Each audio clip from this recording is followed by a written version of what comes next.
Napakasulit ba na property ang hinahanap mo na located lamang sa Tansa? Napaka-accessible ng lugar at malapit na rin sa Manila. Perfect na perfect para sa iyong pamilya dahil meron itong malaking floor area. And at the same time, sulit na sulit ito at pasok na pasok sa budget mo. I-check nyo na po ito.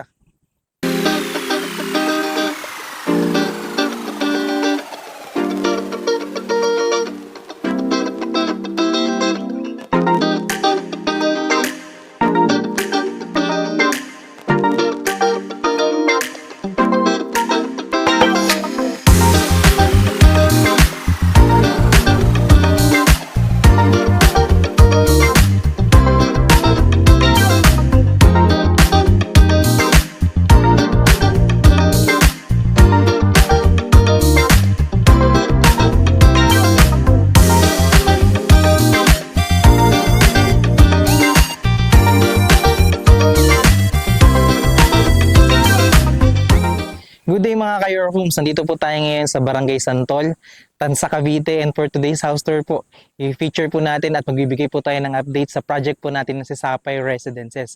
So ang project po na ito, again, ay napakaganda ng location dahil less than 1 hour lang po nasa Manila na po tayo. So sa mga nagtatrabaho po sa Manila, napakalapit po nito doon. Hindi na po siya aabot po ng crossing po or ng town proper po mismo ng Tansa. Mas maluwag po siya sa traffic. So yan, makikita nyo po yung mga unit na itatayo po dito. Yan po yung mga townhouse na extended po yung parking sa harapan. At meron po itong floor area na 58 square meter kaya napakalaki po ng space na magagamit nyo. Pero bago po natin yan tignan, first, please make sure to subscribe sa aming YouTube channel and i-click nyo na rin po yung notification bell para whenever na mag-upload po kami ng panibagong mga YouTube house tours, maging updated po kayo at kayo po yung mga unang makakakita nito. Kami rin po ay nasa Facebook and TikTok, so please click like and follow para maging updated po kayo sa aming mga postings. Again, ako po si Carlo Felices together with my team sa likod po ng camera, and welcome po kayo to another Your Homes house tour.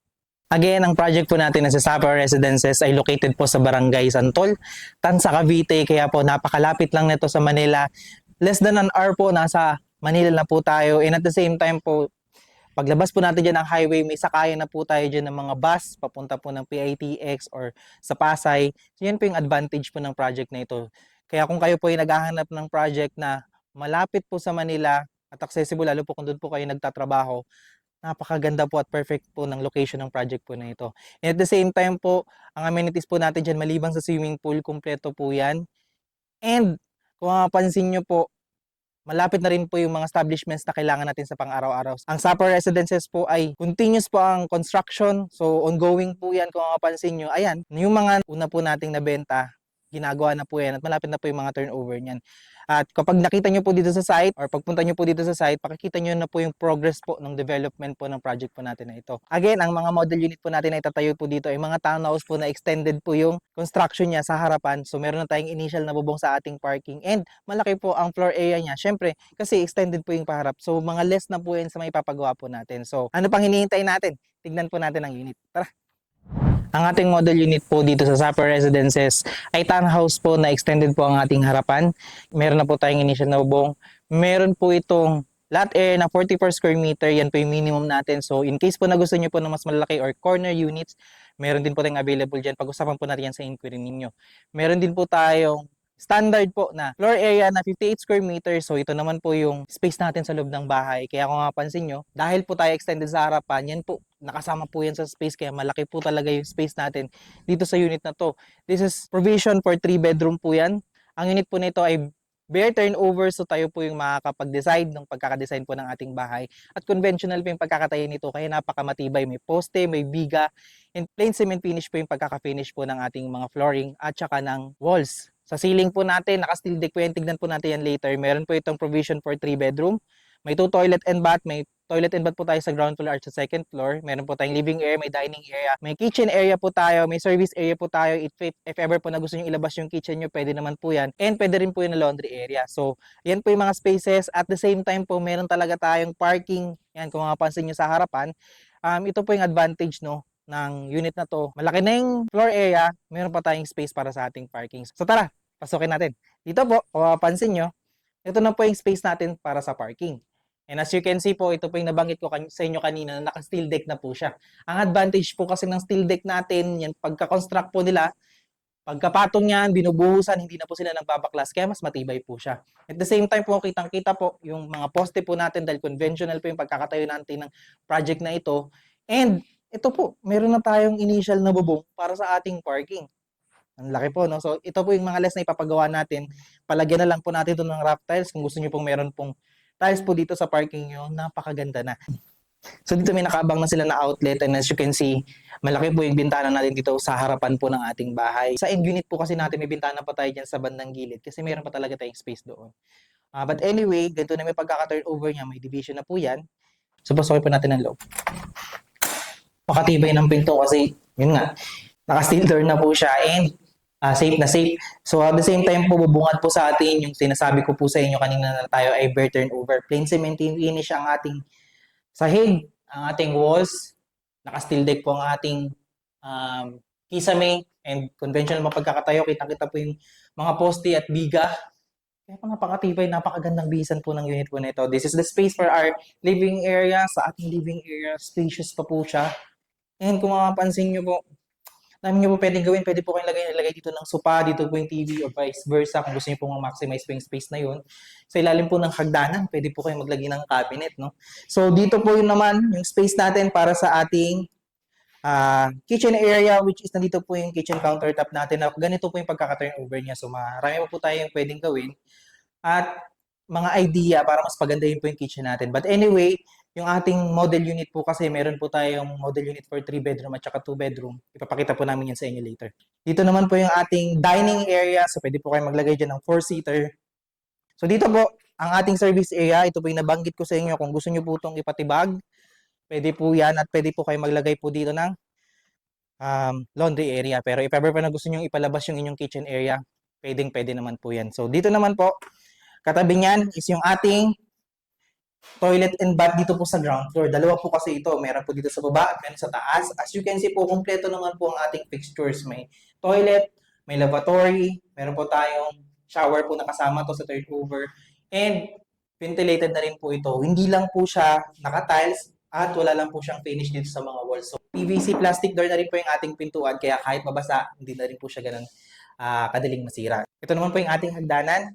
Meron po tayong 3 steps ng cemented na po siya and naka-tubular po yung ating hand railing at meron na po tayong step dyan na sementado for in case po na gusto nyo lagyan po ng tiles or ng vinyl, naka-ready na po ito. So tara, akitin po natin second floor.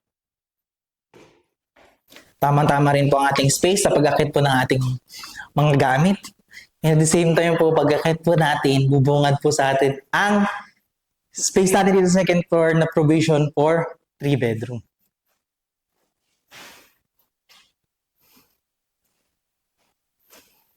And kung makapansin nyo po, ganito na rin po yung ating ceiling, ang pagkaka-turnover. Pwede pa po tayo maglagay ng attic dyan. Actually, sa model unit po natin na maximize po nila, pinataasan po nila yung kisame nila.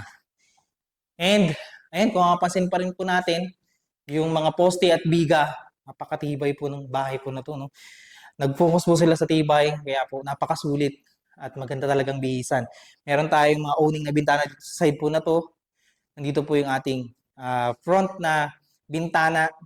So, if ever po na gusto nyo rin naman palitan nyo po yan ng sliding window, pwede naman po yan.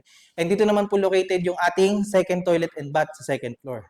And as you can see, ganun din po yung pagkakagawa niyan sa baba.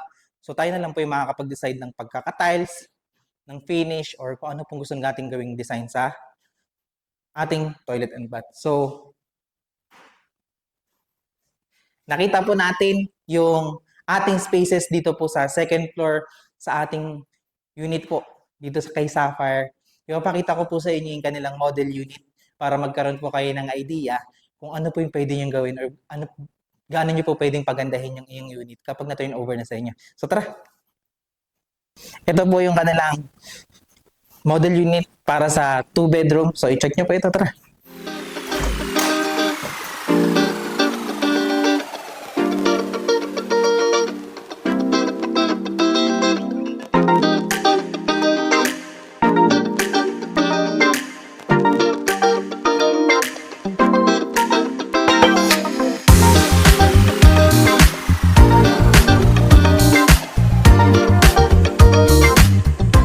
Ito naman po yung para sa 3 bedroom. Check natin, tara.